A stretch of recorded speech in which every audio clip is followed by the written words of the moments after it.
네, 핵심 문제 2번을 보겠습니다. 수에 대한 문제고요. 문제 보겠습니다. 연속하는 세 자연수가 있다. 가장 큰 수의 제곱은 다른 두 수의 제곱의 합과 같을 때 이 세 수를 구하시오 라고 나왔는데요.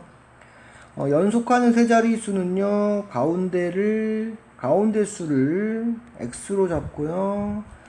가운데 수를 기준으로 해서 숫자가 하나씩 차이가 나죠. 그래서 큰 수를 x 플러스 1, 작은 수를 x 마이너스 1로 잡습니다. 만약에 5면요, 큰 수는 5보다 1 큰 수 6이 되겠고요. 작은 수는 5보다 1 작은 수 4가 되겠죠. 그래서 그것을 이용해서 이렇게 미지수를 잡은 겁니다. 똑같은 방법으로 연속하는 세 자연수가 있다. 그러면 가운데 수 잡고요. 1 큰 수, 그 다음에 1 작은 수 이렇게 잡아주시면 되겠습니다. 가운데 수가 x라는 거 꼭 기억하세요. 기억해야 될 게 가운데 수가 x다. 기억하시면 되겠죠? 이제 문제에 맞춰서 풀어보겠습니다. 가장 큰 수의 제곱은 다른 두 수 제곱의 합과 같다. 가장 큰 수의 제곱은 x 플러스 1이죠. 가장 큰 수의 제곱. 괄호치고 제곱하셔야 되고요. 다른 두 수의 제곱. 다른 두 수는 가운데 수와 가장 작은 수의 제곱의 합. 제곱을 해주시고요. 여기도 괄호치고 제곱의 합과 같다. 이렇게 됐죠. 다시 한번 살펴볼게요. 가장 큰 수의 제곱, 가장 큰 수의 제곱입니다. x 플러스 1의 제곱은 두 수의 제곱의 합과 같다. x의 제곱과 x 마이너스 1의 제곱. 이 식을 세우는 거 보세요. 가장 큰 수 할 때는 x 플러스 1이고요. 제곱을 하기 위해서 가로를 썼습니다. 그다음에 x의 제곱은 그냥 하나이기 때문에 쓰면 되겠고요. 가장 작은 수는 x 마이너스 1 쓰고 제곱을 하려면 가로 쓰고 제곱을 하시면 됩니다. 이제 풀어줄게요. 우리 곱셈 공식을 알고 있으면 빨리 풀겠죠. x의 제곱이고요. 2x 플러스 1 곱셈 공식으로 빨리 풀면은 더 좋다. 이거는 제곱이고요. 둘이 곱하고 2 마이너스 2x 그 다음에 마이너스 1의 제곱 1 이렇게 되겠죠.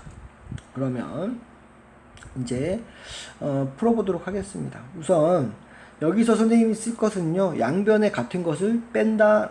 x의 제곱을 빼주시면 되겠고요. 1을 양변에서 빼주시면 되겠습니다. 그럼 이런 식이 나오겠죠. 그럼 얘를 넘기겠습니다. 그럼 x의 제곱 마이너스 2x에다가 얘가 2양 되니까 마이너스 2x는 0이다. x의 제곱 마이너스 4x는 0이다. x로 묶으면요. x 마이너스 4는 0이다. 따라서 x는 0 또는 x는 4가 나오는데요.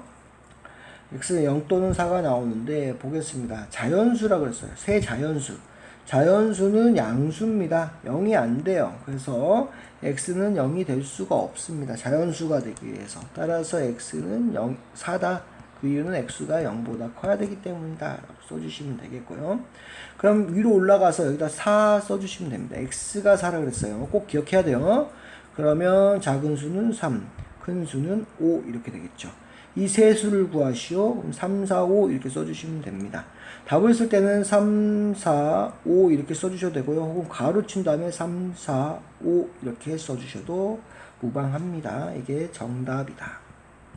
됐죠? 그래서 여기서 외워야 될 것은, 기억해야 될 것은 연속하는 세 자연수다 그러면 가운데 수를 x로 잡고 작은 수를 x 빼기 1, 큰 수를 x 플러스 1로 하고요.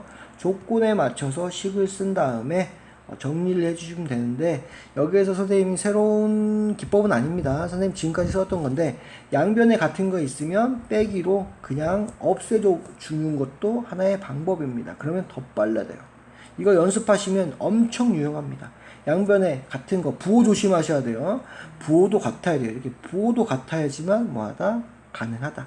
부호 같은 것들, 부호 같은데 같은 수가 있다? 그러면은 이렇게 제거해 주시면 식이 엄청 간단해진다.